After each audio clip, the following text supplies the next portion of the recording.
Hello and welcome to this episode of Positively Negative. Today I'm looking at a camera that, as the cliche says, needs no introduction. It's the Pentax K1000. Now, if you've watched any sort of YouTube videos about film cameras, you will have come across this camera many times. At this point, it's kind of ubiquitous among the film photography community, and you'll see it always mentioned in top 10 lists of best beginner cameras, right? And there's a reason for that, and we'll get to what that reason is. And I've sort of delayed on making this video for a while because I've been thinking sort of what can I add or contribute to the dialogue surrounding the Pentax K1000? What can I say that hasn't already been said? And I think I've come across an angle, perhaps. So bear with me, we'll get to it very shortly. But first, let's just talk about the camera in general. So the Pentax K1000 was made for 21 years, from the late 70s till the late 90s. So there's tons of them around. Time magazine rates it as one of the 100 greatest gadgets ever made. Basically, its reputation is humongous, and my YouTube video will do nothing to change that, okay? But in the past, I made a video about my Pentax SV, where I claimed that the Pentax SV was a better camera than the Pentax K1000. And I still stand by that. Although my opinion has changed ever so slightly because of the following reason. Now, this particular model K1000 that I'm holding in my hands right now, I got a couple of years ago for free. A gentleman was selling it on Facebook, and when I went to look at it, I held it to my eye, and I saw it had a massive black smudge in the viewfinder, which the seller wasn't aware of. And as soon as he saw that, he said, okay, look, I can't sell it to you in that condition, take it for free. And I'm never one to turn down a free camera, so I gladly accepted. The big smudge in the viewfinder unfortunately ruins the shooting experience for this particular camera, and apparently it's a problem, a common fault in these later model K1000s. We'll talk about why this is a later model one soon. Also, this one doesn't feel particularly nice. The winding mechanism feels very grindy. Listen to the sound it makes. It doesn't give that sense of quality that some of my older cameras like my SV and my Nikormat FTN give. So basically I wrote off the K1000. I thought, why is this thing so popular? Why is it so expensive? Because they are expensive now online, when they just feel so crap. Because for me, 35mm SLR cameras, especially these manual ones, they're all very similar in terms of their feature set and the actual user experience. So how the camera feels, how the wind feels, how the shutter feels, is a massive part about, whether or not I'm going to actually enjoy using the camera. And I didn't enjoy using this camera. So I put it on the shelf. It's been a shelf ornament, okay? K1000 written off. But then, let me put that one down. But then I saw another advert, more recently, a couple of months ago, for a lady who was selling her Pentax K1000 in its original box with its original leather case, and it just said, make me an offer. So I thought, listen, maybe I've been too harsh on the K1000. Maybe if I find one that's in really good condition, maybe it will change my opinion on the camera. So anyway, I went to go and look at this camera, and it was spotless. Like, I don't think this owner had ever even used it. So I made an offer, a ridiculously low offer, that she accepted, and I got a spotless older model Pentax K1000 for basically nothing. All right, and this is it right here. Okay, I got it with the sort of standard 50mm f2 lens, which is an awesome lens. It's sharp as all hell. I really dig it. And it also came with this sort of rubber lens hood thing, which you can unscrew. So if I just unscrew it quickly, it's sort of a lens hood with a sort of UV filter built into it. And I don't know if you can tell from the shot, but this camera is basically brand new, okay? And more than that, it came with the original box, which I'll show you now. Ta-da! An original Pentax K1000 box. I mean, how cool is that? Inside was the original leather case, which is also pretty much spotless. and a whole bunch of pamphlets and flyers from the date it was purchased. So I know for a fact that this camera was purchased in 1987, and it just so happens to be the previous owner's 21st birthday present. So that's quite cool. Now, this K1000 feels completely different to the other one. In fact, I wouldn't even consider them the same model of camera. Firstly, it's important to note that this one is in very good condition when the other one is in very poor condition. So perhaps it's not really comparing apples and apples, but you know, it's better than nothing. This K1000 feels great. It feels wonderful in the hand. The winding mechanism is much smoother. Not quite Pentax SV smooth, but much smoother than the other K1000. And the viewfinder is spotless, crystal clear, right? So already I was sold. I was like, yes, finally, I've got a good K1000. And it sounds much better too. Right, still got that metallic sort of sound, but it sounds better. If you look closely on this camera, it's even got the original covers for the flash sync port. I mean, where have you ever seen those things still on the camera? Crazy. It's even got these little protective things here where the strap meets the camera body. I mean, where have you ever seen these on this sort of camera? So, great. So then I did some research. I thought, why does this K1000 feel so good and the other one feels so crap? Well, it turns out that they are from different production runs. This model was made in Hong Kong, and this model, the older one, well, the newer one, the one I got first, was made in China. Okay? And there's quite a big difference between the two.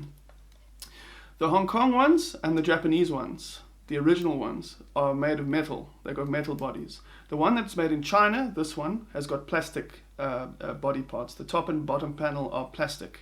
So it actually feels lighter, it feels cheaper. Apparently the internals are also plastic, where the internals of this one are metal. Okay? If you look at the camera side by side, you'll see the immediate way to tell the difference between the older model and the newer model is on the prism at the top here. It just says Pentax, whereas the older one says Asahi Pentax. Okay, so if your model of K1000 just says Pentax at the top, it is the newer model from the 90s, made in China, plastic components. Not as nice. Okay, I don't think, unless it's in very good condition. If you've got one in good condition, the functionality is the same. Enjoy your camera. This older one says Asahi Pentax on the top. It also says Asahi Optical Company emblazoned on the back. Okay, so that's how you know. Now, if you do some more research, you find out that the original run K1000s were made in Japan for about 2 years, and then production moved to Hong Kong for the next 10 or whatever years. Okay, until about 1989, 1990. Okay. Then for the last 7 years of its run, they were made in China, they were made cheaply and out of plastic. Okay? Chances are, if you've got one of these, you've got one of the Hong Kong ones, because they were the most produced ones, and they're great. So let's talk about the functions and features of this camera. As I'm sure you know, it's very bare bones and basic. It's got a top shutter speed of 1/1000th of a second, 1 second, and a bulb mode. It's got a nice matchstick needle light meter, which I found to be accurate. And that's really it. There's no self-timer, there's no depth of field preview, there's nothing fancy like that. Those are on the higher end models like the KM and the KX, which ironically these days you can get for less than the K1000 just because they're less well known. So if you see a KM or a KX online for sale and you go, what the hell camera is that? It's a K1000 with more features and probably built to a higher spec. So I would go with one of those instead of one of these. All that being said, it's still a very pleasant camera to use. The viewfinder is nice and big and clear, and you have access to Pentax's K-mount lenses, which are all wonderful, especially the super multi-coated Takuma lenses, Takumar as Americans would say. They're very good. So now let's look at some sample images that I've made with this second Pentax K1000 that I got, and you'll see the quality of the 50mm f2 lens.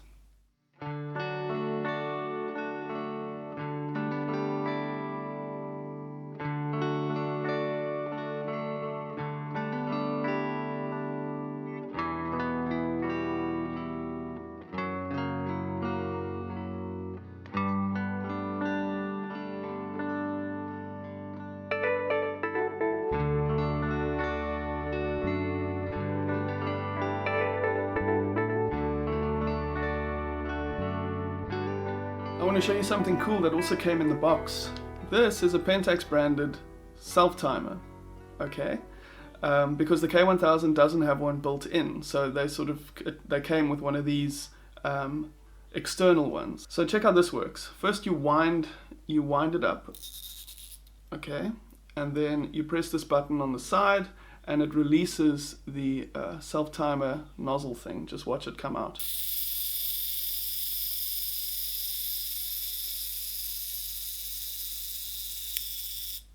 Now this guy you could screw in to your shutter release button, like so, okay, and then it will fire your shutter for you.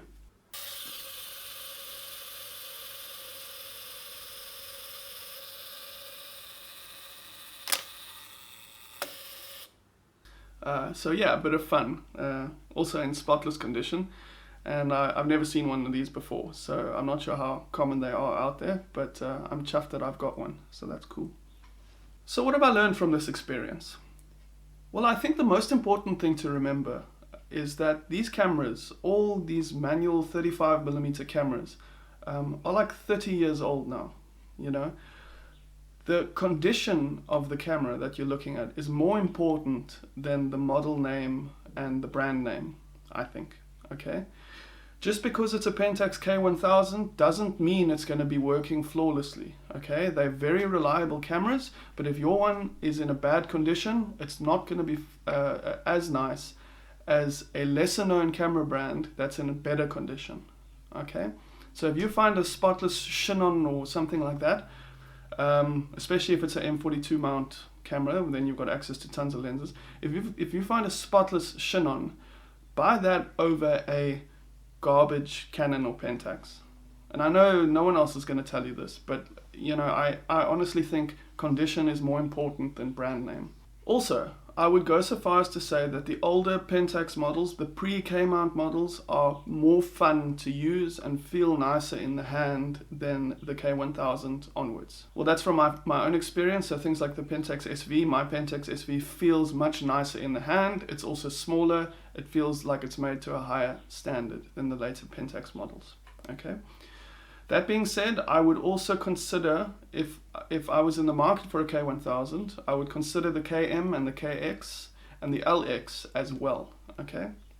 I know that there is a sort of tendency that we want to own things that have a bit of a history, that have a bit of a name to them, okay? We want to own the thing that's always on the top 10 lists. There's a specific reason why everyone wants a Leica M6 or a Mamiya RB67 or a Canon AE1. These cameras have sort of reputations that sort of precede them, and it makes you want them that much more. Are they the best cameras ever made? I mean, what does that even mean? Is the Pentax K1000 the best student camera ever made? Well, it's got the same functionality as my Nikormat FTN and my Pentax SV. It's pretty much the same camera, right? So how is this better than one of those to learn on? It's not. But these ideas get recycled and sort of republished and reprinted so much that they sort of ingrain themselves in the public consciousness, and it makes you want one. I wanted a Pentax K1000 because all the top 10 lists told me that I should want one, and I also wanted one because my father had one when he was my age, right? It has a name, it makes you lust after it. Is it better than any of Pentax's other cameras? No, it's probably worse, in fact. All that being said, it's still a hell of a lot of fun to shoot, as is any 35mm manual focus SLR camera. They're all fun to shoot, and you get access to Pentax's amazing lenses. So, if you find a K1000 for a good price, don't hesitate to buy one, okay? They are good cameras. They're really good cameras. But because of their popularity, their prices are going up. Now, if you're going to be paying more for a K1000 than you would for a KM or a KX, which is possible because people don't know what the KM and the KX are, don't do that. That's stupid. Buy a KM or a KX. It's the K1000 with more features, okay? If you're desperately set on a K1000, because I know I was a little bit, and I know it's hard to persuade people otherwise, look for one that's in good condition. Okay, I would recommend going for the older models, the ones made in Hong Kong and Japan that say Asahi Optical Company at the top and not just Pentax, because the newer ones are made of plastic and they don't feel as nice in the hand. That being said, they are newer, so potentially they might be in better condition.